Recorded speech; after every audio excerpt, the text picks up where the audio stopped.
बंगाल का कैंसिल हो गया है टूर, परमिशन नहीं मिला, तो क्या कहना चाहिए?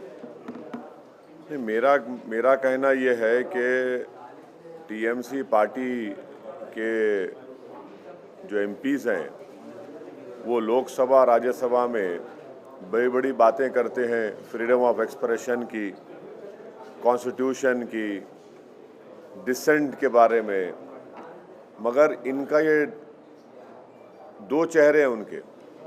एक दिल्ली में एक बात करते हैं और बंगाल में उसके ऑपोजिट काम करते हैं लोग। अगर मैं पब्लिक मीटिंग करना चाह रहा हूं तो आप क्यों इजाज़त नहीं देते मेरे को?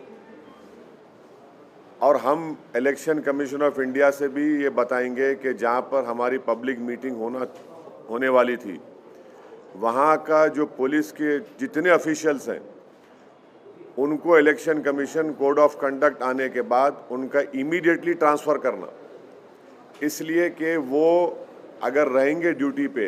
अभी हमारे को इलेक्शन का कोड ऑफ कंडक्ट नहीं आया, उससे पहले हमको पब्लिक मीटिंग का परमिशन नहीं दे रहे आप, तो कैसे इलेक्शन फ्री एंड फेयर होगा? और नरेंद्र मोदी की सभा हो सकती है, अमित शाह की सभा हो सकती है, नड्डा की सभा हो सकती है, कांग्रेस की हो सकती है, सीपीएम की हो सकती है, दूसरे फॉरवर्ड ब्लॉक के पार्टीज की हो सकती है, टीएमसी हम क्यों नहीं कर सकते? भाई हम पब्लिक मीटिंग करेंगे, ठीक है, पब्लिक नहीं आएगी, मगर मेरा राइट तो है ना। तो इससे साफ जाहिर हो गया कि ये जो सेकुलर लिबरल किस्म के जो लोग हैं जो टीएमसी के ताल्लुक से दिल्ली में इन एमपीज की स्पीच सुनकर बड़ा थालियां मारते हैं, उनको सोचना पड़ेगा। भाई लोकसभा में तो आप बड़ा, राज्यसभा में बड़ा बोलते हैं dissent, freedom of expression, Tagore को कोट करते आप, और आपकी सरकार तो वेस्ट बंगाल में हमको एक पब्लिक मीटिंग का परमिशन नहीं थी। पूरा एप्लीकेशंस इन ऑर्डर थे, आप नहीं देते। तो इससे साफ जाहिर हो रहा कि इनका ये डबल स्पीक है, ये इनकी हिपोक्रेसी है। यकीनन हम टीएमसी, बीजेपी, सीपीएम, कांग्रेस सबके खिलाफ बोलेंगे हम। और ये पार्टीज ये नहीं समझ रही है कि मुस्लिम माइनॉरिटी में, ख़ास तौर से यूथ में एक चर्निंग है, एक डिज़ायर है कि हमारा पॉलिटिकल रेलेवेंस हो, हमारी एक पॉलिटिकल लीडरशिप बने, जो हमारे डेमोक्रेसी के लिए बहुत अच्छा है। हमारी डेमोक्रेसी मजबूत होगी अगर यूथ आकर डेमोक्रेसी में पार्टिसिपेट करेगा, तो उसके लिए बहुत अच्छा होगा। ये अनफॉर्चुनेट है कि टीएमसी गवर्नमेंट हमारे को परमिशन नहीं दे रही है, बड़ा अनफॉर्चुनेट है ये। इलेक्शन हम जीतेंगे, हारेंगे, आप जीतेंगे तो लगा हुआ है, मगर हमारा व्यू पॉइंट रखने के आप हमारे को नहीं दे रहे इजाज़त। ये कौन सी डेमोक्रेसी की फिर बात कर रहे हैं आप? हमको तो मौका मिलना चाहिए ना हमारी बात रखने का। मैं गुजरात में जाकर Narendra Modi, prime minister, Amit Shah, BJP आर के खिलाफ बोल सकता हूं, तो बंगाल में नहीं जा सकता मैं? नहीं, सवाल देखिए, वो सवाल वो नहीं है, एक लार्जर क्वेश्चन रेस कर रहा हूं मैं।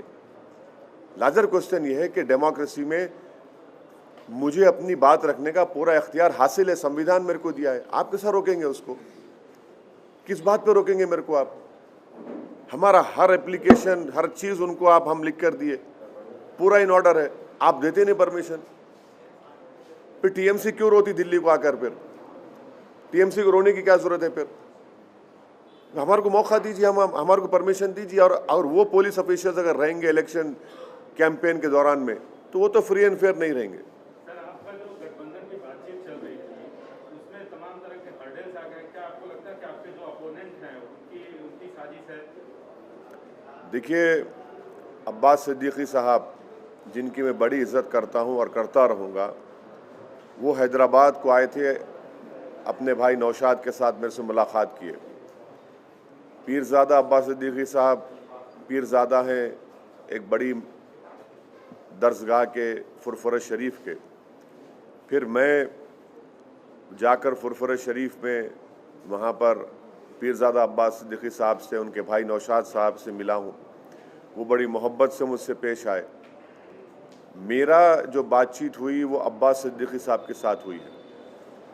अब अब्बास सिद्दीकी साहब के भाई जो पार्टी के चेयरमैन हैं, उनकी पार्टी क्या फ़ैसला लेगी ये मैं उसके बारे में नहीं बोल सकता हूँ, मगर मेरी इज़्ज़त जो अब्बास सिद्दीकी साहब के साथ है वो बराबर रहेगी। और उन्होंने कल एक स्टेटमेंट भी दिया है कि उनकी जो रिलीजियस जो ऑर्गेनाइजेशन है वो MIM पार्टी का सपोर्ट करेगी। सर क्या उसमें क्लैरिटी चाहिए सर? कंफ्यूजन है, एक तरफ आप बोल रहे हैं आपकी बात अब्बास सिद्दीकी के साथ चल रही है, दूसरी तरफ नौशाद साहब उनकी पार्टी अलग है, तो एक क्लैरिटी चाहिए कि क्या अब्बास सिद्दीकी साहब ने आपको प्रॉमिस किया है कि जो आप लड़ेंगे आपके साथ आपको सीट देंगे, कल उनका दोनों का टाई अप होगा? नहीं, कल का जो उनका स्टेटमेंट है जो पब्लिकली अवेलेबल है, जिसमें पीरज़ादा अब्बास सिद्दीकी साहब ये बोले हैं कि MIM पार्टी का वो सपोर्ट करेंगे, वो उनके लोगों को भी बोलेंगे, वो ऑन रिकॉर्ड उस बात को कहे हैं। अब आगे क्या होता है ठहरिए, देखिए क्या होता है, देखते हैं। तो आपको क्या डर है कि जो CPM कांग्रेस इनके साथ बातचीत उनकी चल रही है तो कहीं एक बात सुनिए, कहाँ है वोट कांग्रेस का CPM का? अगर कांग्रेस का CPM का वोट होता तो बीजेपी 18 पार्लियामेंट सीट जीत पाती। CPM कांग्रेस का वोट कहाँ है? ये तो पूरा भाग गया है बीजेपी में। और अगर ये अच्छे होते तो बीजेपी जीतती थी वहां पर। तो जहां पर TMC रिस्पॉन्सिबल है बीजेपी के विरोध के लिए, वहीं पर कांग्रेस CPM भी रिस्पॉन्सिबल है। और कांग्रेस पार्टी का तो माशाल्लाह आप देख लिए गुजरात में क्या हुआ, कुछ नहीं रहा। सियासत की जमीन तो साफ हो गई तो इसलिए पानी में कूद जा रहे हैं। नहीं, मैं किसी का नाम नहीं ले रहा हूँ भाई। सियासत की जमीन जब साफ हो जाती है तो जमीन मिल नहीं रही आपको, तो आप पानी में कूद जा रहे हैं। कूदिए पानी में, डूबेंगे वहां भी, यहाँ भी डूब गए जमीन पे, पानी में भी डूबेंगे आप। वो ठीक है, वो क्या क्या करते कर लीजिए, उनका जाती फेल है। मगर कांग्रेस का कहाँ है? कांग्रेस का वोट कहाँ है भाई? अहमदाबाद जैसी सरजमीन पर सिर्फ 20 दिन के कैंपेन में हम लोग 7 सीट जीतते हैं, और जो 15 सीट हारे वहां पर सब्सटेंशियल नंबर ऑफ वोट्स हम लोग लिए। वो तमाम के तमाम लोग बोलते कांग्रेस का बड़ा गढ़ है। हम बोले ठीक है, हम गढ़ में जाके हम लड़ते, हर एक के गढ़ में जाते हैं। हम दंगल में गए, जीते वहाँ पर। और मैं शुक्रगुजार हूँ अहमदाबाद के तमाम वोटर्स का, वहाँ के हमारे साबिर साहब का, पार्टी के प्रेसिडेंट का, भट्टी साहब का, उनकी पूरी टीम का, साबिर साहब के, और हम लोग जीते वहाँ पर। तो कांग्रेस का वोट कहाँ है? किधर है? कौन सी दुनिया में है? कहाँ है कांग्रेस का वोटर? CPM लेफ्ट फ्रंट कहाँ है? किधर है?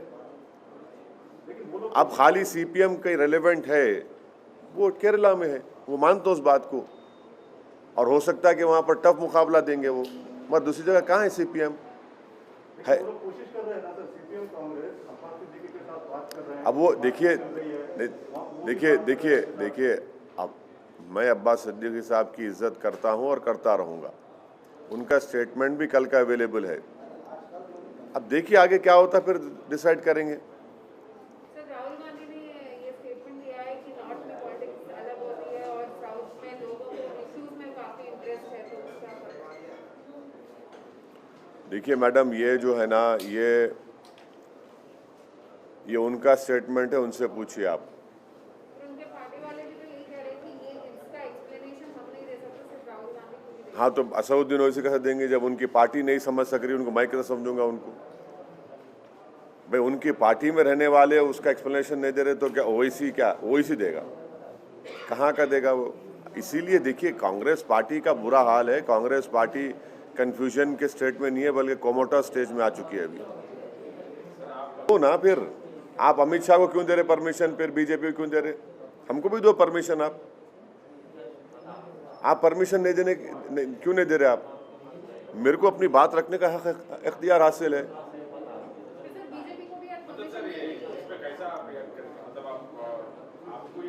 नहीं, एक बात सुनिए, अगर मैं अपनी बात नहीं रख सकता हूँ डेमोक्रेसी में, मेरे को इख्तियार हासिल है, मैं अपोज करूंगा, सबको अपोज करूंगा। मैं TMC को करूंगा, बीजेपी को करूंगा, CPM को करूंगा, कांग्रेस को करूंगा। I will definitely go, but the question that has been asked to me is about the not giving of permission to MIM party to hold a public meeting in Mitya Burj. ये जब गोधरा हो रहा था, ममता बनर्जी कहाँ बैठे थे? जब गुजरात में फसाद हुआ ममता बनर्जी कहाँ बैठे थे? 18 सीट लोकसभा बीजेपी जीती, मैं लड़ा भी नहीं, मैं जिम्मेदार हूँ। देखिए लार्जर क्वेश्चन क्या है कि आपको कैसा राइट है, आप रोक कैसा सकते हैं मेरे को? आप वहाँ पे 144 भी नहीं है, वहाँ पे कोई गड़बड़ नहीं है, वहाँ पे सब पार्टीज के रैलीज हो रहे, लेफ्ट की रैलीज हो रही, कांग्रेस के हो रहे, बीजेपी का हो रहा, टीएमसी का हो रहा, मेरा क्यों नहीं हो सकता भाई, मेरी पार्टी का? बीजेपी को आज परमिशन नहीं मिली है रैली करने की और वो लोग कह रहे हैं कि वो कोर्ट जाएंगे। खैर वो बीजेपी की तरफ से बोलेंगे, मैं कैसे बोलूँगा? सर गुजरात में जीतना आपके लिए कितना, पार्टी के लिए कितना इम्पोर्टेंट है, क्योंकि 15 दिन का कैंपेन किए, तो क्या वो इतनी नजर आती है गुजरात में? अरे भाई यहाँ म्यूनसिपल इलेक्शन हुआ तो होम मिनिस्टर आ गए, पूरे यूनियन मिनिस्टर आकर कैंपेन करे, मैं नहीं जा सकता हूँ क्या? जाना चाहिए ना। डेमोक्रेसी को मजबूत करना है, पार्टी को मजबूत करना है, और कम टाइम में ये बहुत अच्छा वर्डिक्ट है। यकीनन हमसे थोड़े बहुत अनइंटेंशनल गलतियां भी हुई, वहाँ पर ऑर्गेनाइजेशन नहीं था बिल्कुल।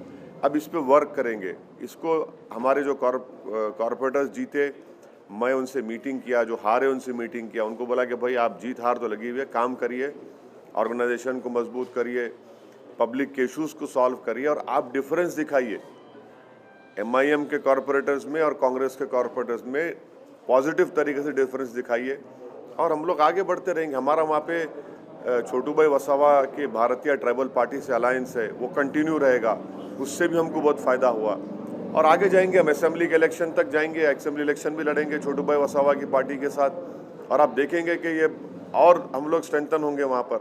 28 तारीख को भी इलेक्शन है, मोडासा में हमारे कैंडिडेट है, भरूच में है, गोधरा में है, और मुझे उम्मीद है कि इंशाल्लाह वहाँ की आवाम मजलिस इत्तेहादुल मुस्लिमीन की ना सिर्फ तायीद करेगी, बल्कि अपने दुआओं से वहाँ पे अपने वोट के ज़रिए से हमारे पार्टी को कामयाब भी करेंगे वहाँ पर।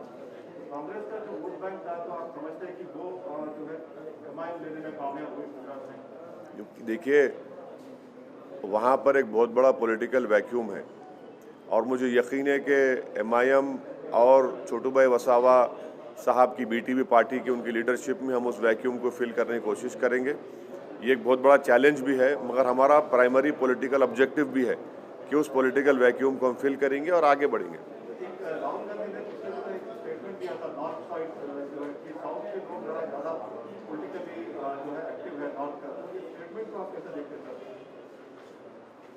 नहीं, अमेठी हार गए सो गम है, शायद उनको तकलीफ़ है, पेट में दर्द अभी भी है कि ख़ानदानी विरासत में जो चीज़ मिली वो उनके हाथ से निकल गई, तो शायद वो बेचारे दिल की बात ज़बान पे आ ही गई। अगर वो जीत जाते तो शायद ये बात नहीं करते। अब हमको आप बोलते कि हम डिवाइसिव हैं, हम लड़ाते भाषण के ज़रिए से, अब आप लोग तो पूरे खामोश बैठे हैं। ये जनियाधारों की कॉन्स्पिरेसी है कि उनमें से कोई बोले तो सब खामोश, और हम बोले तो आसमान सर पे उठा लेते आप। ये तो ठीक नहीं है साहब। जाएंगे मैडम, बंगाल बराबर जाएंगे, वहाँ पर लड़ेंगे, मुकाबला करेंगे। हमारी ऑलरेडी हमारी टीम वहाँ पर काम कर रही है और अच्छी तरीके से ग्राउंड पर काम कर रही है। और देखिए आगे हम बढ़ते हैं, कैंडिडेट्स की जो कॉन्स्टिट्यूंसीज भी आइडेंटिफाई करें, वो एक लिस्ट हम हमारे नौशाद साहब और पीरज़ादा अब्बास साहब को भी हमारे पार्टी के लोग दिए हैं, वो कॉन्स्टिट्यूंसीज की लिस्ट उनको दिए हैं। आगे देखिए क्या होता है। महाराष्ट्र में वैसी कर रहे थे गलती कांग्रेस पार्टी। इसी सवाल में पूछना है सर, क्या आप कोई लीगल बात अपनाएंगे? कुछ इस तरह से आपको अगर रोका जा रहा है तो आप कौन सा रास्ता? नहीं, मैं देखिए, हम तो जहां एप्लीकेशन दे रहे वहाँ के पुलिस के ऑफिशियल से हम अर्नेस्ट रिक्वेस्ट कर रहे कि आप प्लीज़ हमको मौका दीजिए, क्योंकि जब कोड ऑफ कंडक्ट आ जाएगा, आपका ये हमारा एप्लीकेशन एक्सेप्ट नहीं करना और एक्सेप्ट करके परमिशन नहीं देना without any valid legal reason, we will definitely, you are compelling us to make an application to Election Commission of India that such and such police officer being at that post, if he is there during election, the elections will not be free and fair. And that will be, we don't want that to happen. We want the local police administration to give us permission. Because if you are not giving us permission, how can the election be free and fair? That is for the election commission to look into. कुछ वजह नहीं, खाली pillar to post फिराते हमारे को, वहाँ चले जाइए, आपका परमिशन हो गया, उधर जाइए। हम बोले भाई कागज तो दे दो हमारे को, अच्छा रिजेक्ट कर दो, आप नहीं दिए सो, वो भी नहीं करते। हम कल स्पीकर्स लगा रहे थे वेन्यू पर, आके पुलिस रुका दी, लेके चले गए।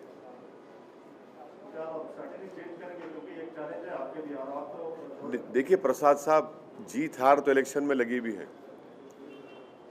मैं जब तक पार्टी का जिम्मेदार हूं, मैं इलेक्शन लड़ता रहूंगा। मैं जीतूंगा भी हारूंगा भी, तो उसमें क्या करें भाई, मेरी बात तो रखना चाहिए ना मेरे को। भाई ये हमारा क्वेश्चन ये तमाम ये सेकुलर लिबरल इलीट से है, जो बड़ा खुश होते टीएमसी के बातों को। अब जरा मुंह खोलो ना, अब मुंह खोलो ना भाई आप, मगर मेरे को राइट तो मिलना चाहिए ना मेरे बात रखने का।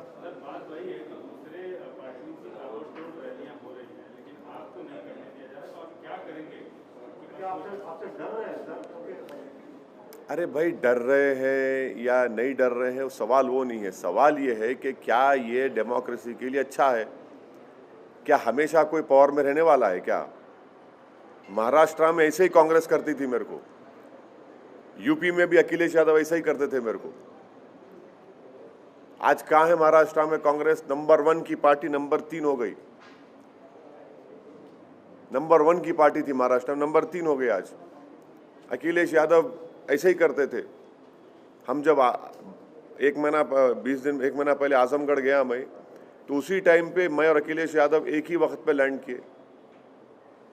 तो ये ठीक नहीं है ना। देखिए, what goes around comes around, power is not eternal.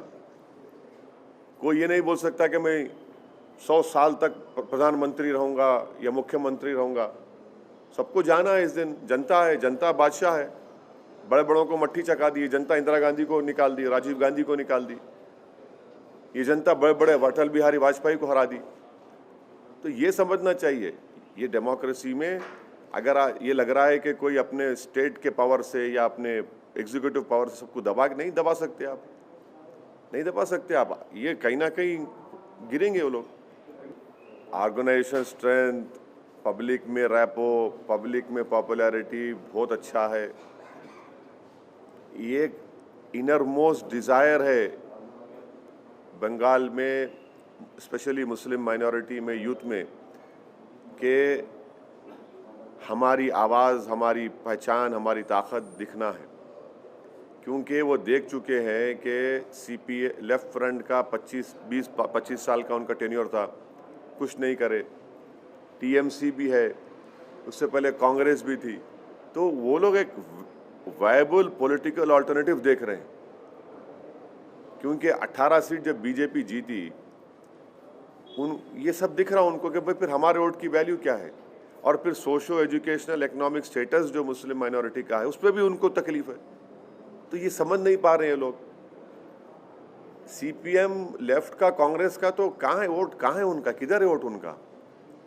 उनका वोट है ही नहीं। एक खंडेर खड़ा है जो देख के वो सोच के हाँ एक जमाने बड़ी आलीशान इमारत थी, वही हाल है उनका सीपीएम का, कांग्रेस का वहां पर।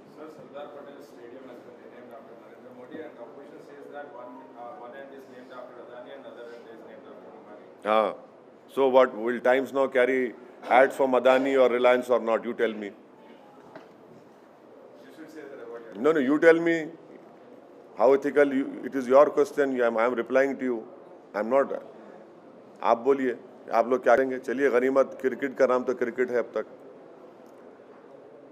गुजरात के स्टेडियम का नाम नरेंद्र मोदी लगाया गया है। हाँ,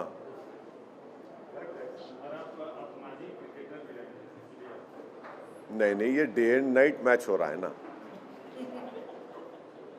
डे एंड नाइट मैच में ऐसा ही होता। नीतीश कुमार ने कहा है कि MIM is on the verge of breaking up. They are disintegrating in Bihar. बिल्ली के ख्वाब में छिछड़े होते। नीतीश कुमार को ये बात याद रखना चाहिए कि हमारी लड़ाई सीमांचल की इंसाफ की लड़ाई है।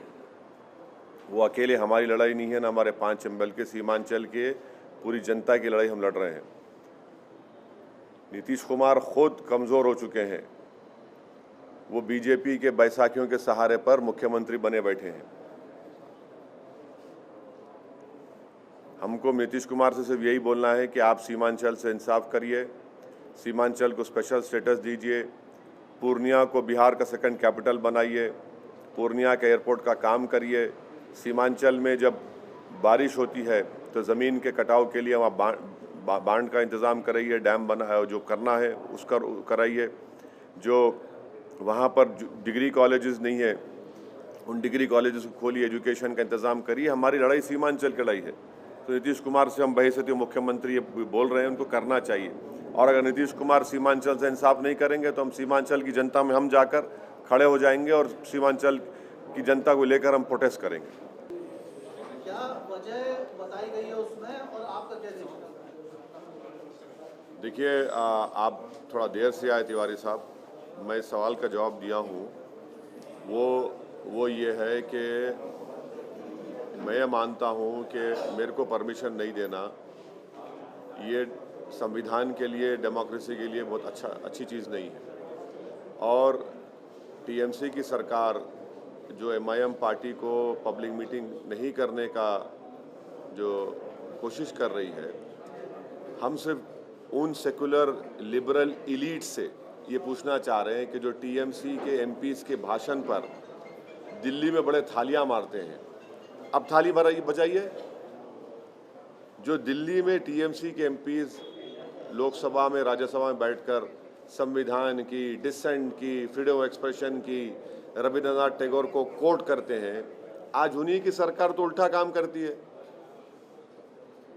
मुझे अपनी बात रखने का इख्तियार क्यों नहीं है? जब अमित शाह, नरेंद्र मोदी प्रधानमंत्री, सीपीएम के, लेफ्ट फ्रंट के, कांग्रेस के सब लोग सभाएं कर, हम क्यों नहीं कर सकते? यकीनन हम बराबर टीएमसी के खिलाफ बोलेंगे, बीजेपी के खिलाफ सख्ती से बोलेंगे, कांग्रेस लेफ्ट के खिलाफ बोलेंगे, हमको बोलने का इख्तियार है। और वहाँ पर कोई 144 नहीं है, कोई लॉ एंड ऑर्डर का प्रॉब्लम नहीं है। हर चीज़ हम लोग राइटिंग में लिख कर दिए। हमको खाली भगा रहे, यहाँ से आओ, वहाँ से यहाँ भगा रहे आप। ये मजाक बना के रखे। और मैं बड़ा पूरी ह्यूमिलिटी के साथ उन पुलिस के ऑफिसरों से रिक्वेस्ट कर रहा हूँ कि ऐसा मत करिए आप ऐसा करेंगे तो कल कोड ऑफ कंडक्ट आएगा तो हम लिख कर देंगे इलेक्शन कमीशन ऑफ इंडिया को कि अगर आप वहाँ पर रहेंगे तो इलेक्शन फ्री एंड फेयर नहीं होंगे। हमारे को बोलने का इख्तियार हासिल है, हमको बोलना चाहिए, हम बोलेंगे। गुजरात में जाकर हम बीजेपी के खिलाफ, आरएसएस के खिलाफ, नरेंद्र मोदी के खिलाफ, अमित शाह के खिलाफ हम बोल सकते हैं और हम वहाँ जीते हमारे कॉर्पोरेटर्स। वहाँ पे कांग्रेस के खिलाफ हम बोले, यहाँ पर क्यों नहीं दे रहे हमको परमिशन? कौन किससे मिला हुआ है आपको तय कर ले, जनता तय कर ले कौन किससे मिला हुआ है बंगाल में।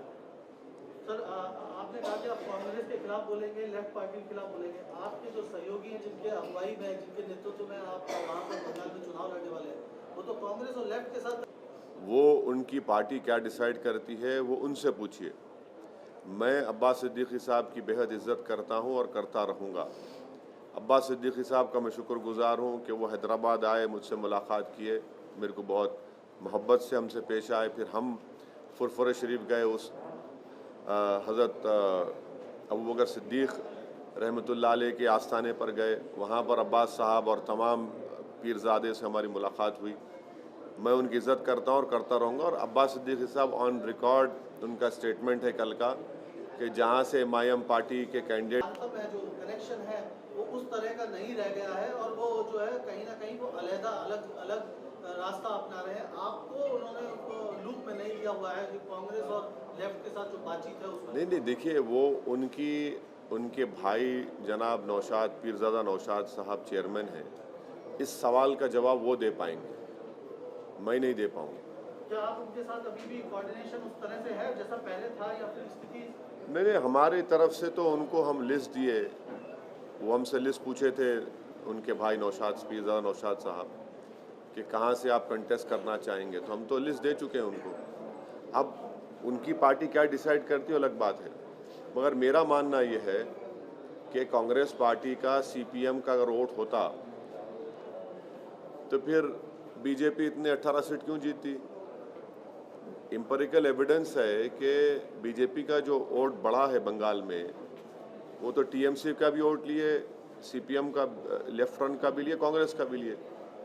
और बंगाल में मेरी ओपिनियन में वहाँ के मुस्लिम माइनॉरिटी में स्पेशली और यूथ में एक चर्निंग है, एक डिज़ायर है कि हमारी एक पॉलिटिकल प्लेटफॉर्म हो, क्योंकि वो लोग इस बात को महसूस कर चुके हैं कि सीपीएम लेफ्ट फ्रंट का 20 साल से ज़्यादा उनकी सरकार रही, कोई चेंज नहीं आया। उससे पहले कांग्रेस की थी, कुछ चेंज नहीं आया। अब टीएमसी है, तो वो लोग एक वायबल पॉलिटिकल अल्टरनेटिव प्लेटफॉर्म की तलाश में है और वो वैक्यूम है, और एमआईएम पार्टी कोशिश करेंगी उस वैक्यूम को फिल करने की। सर एक लास्ट, अगर वो अब्बास सिद्दीकी साहब कांग्रेस और लेफ्ट के साथ जा रहे हैं, जैसे कि क्या एमआईएम भी उनके साथ इस उसमें है? क्या उस कोलिशन में एमआईएम भी पार्टिसिपेट? देखिए, अगर कोई पार्टी उस बात का फैसला करके बताती है, आप जब आकर मुझसे पूछिए। अब ये अगर और मगर के दरमियान में मैं कुछ जवाब नहीं दूंगा। ऑफिशियल कम्युनिकेशन हुआ है आपके साथ? कोई मेरे साथ कोई ऑफिशियल कम्युनिकेशन नहीं हुआ है। मैं ऑन रिकॉर्ड आपसे कह रहा हूँ कि जनाब पीरज़ादा नौशाद साहब को हमारी पार्टी की तरफ से वो असेंबली कॉन्स्टिट्यूंसीज़ की हम लिस्ट दे चुके हैं जहाँ पर हम इलेक्शन लड़ना चाहते हैं, वो लिस्ट उनके पास है। अब वो सब तफसील आपको नहीं, उतना काफ़ी है। सर जिन सीटों पे एमआईएम के कैंडिडेट आपने लिस्ट दी है, क्या उन सीटों पे इंडियन सेकुलर फ्रंट के उम्मीदवार नहीं होंगे? ये एश्योरेंस आपको मिला है अभी? अरे भाई साहब, आप तो ऐसा चाह रहे हैं कि पूरे कैमरा लगाकर आपको पूरी मीटिंग का बोल दूं। आपको जो बोलना था बोल दिया हमें, अब ठहरिए ना, थोड़ा टाइम दीजिए, क्या होता है देखते हैं। Sir, when permission is denied, why don't you sit in Calcutta and fight against it? And why don't you reapply for the permission? No, our party cadre is working on the ground. They are trying their level best. Let us see. We'll definitely go. Not going is not the issue. The larger question is, why are you not giving permission? And why do you talk in these flowery terms when you come to Delhi about dissent, democracy, freedom of expression? When you don't allow, you allow Amit Shah to hold a public rally, you allow BJP to hold public rallies, Congress and left to hold rallies, but not to MIM. Why? This raises a big question mark about their approach. While there is an uncertainty over it. Madam, we have gone over there to what? To do politics, to serve the people. We'll continue to do that. Sir Madhya Pradesh में भी आप ऐसी खबरें आ रही कि मध्य प्रदेश में भी चुनाव की लड़ने की उसकी लोकल बॉडीज। हाँ, लड़ेंगे, क्यों नहीं लड़ेंगे? लड़ना चाहिए, लड़ेंगे भाई, क्यों नहीं लड़ेंगे? लड़ेंगे। हाँ, अब ये सब बातें मेरे से क्यों पूछ रहे हैं? सर एक लास्ट, आप शौकत जी के यहाँ पे जो शादी के कार्यक्रम में गए थे, हाँ। उसमें आपकी मुलाकात शिवपाल यादव से हुई। साथ में बैठ के खाना भी खाए, कुछ बताएंगे कि क्या साथ में बैठ के खाना भी खाए। शौकत की बेटी की शादी थी, खुशी का मौका था। उसमें आगे कुछ क्या किसी? हाँ जरूर, ये खुशी के मौके आगे बढ़ते रहेंगे, उसमें क्या बात है बुरी? शिवपाल यादव के साथ मुलाकात करेंगे जाकर, बिल्कुल साथ रहेंगे, क्यों नहीं, क्या बात है? और आजम खान भी आपके साथ है? भाई आजम खान साहब तो अभी वो परेशान है, अल्लाह उनकी परेशानियों को कम कर दे, अल्लाह उनकी तकालीफ से उनको छुटकारा दिला दे। वो अभी परेशान है, तो इस तरह का सवाल क्यों करते आप उनके बारे में?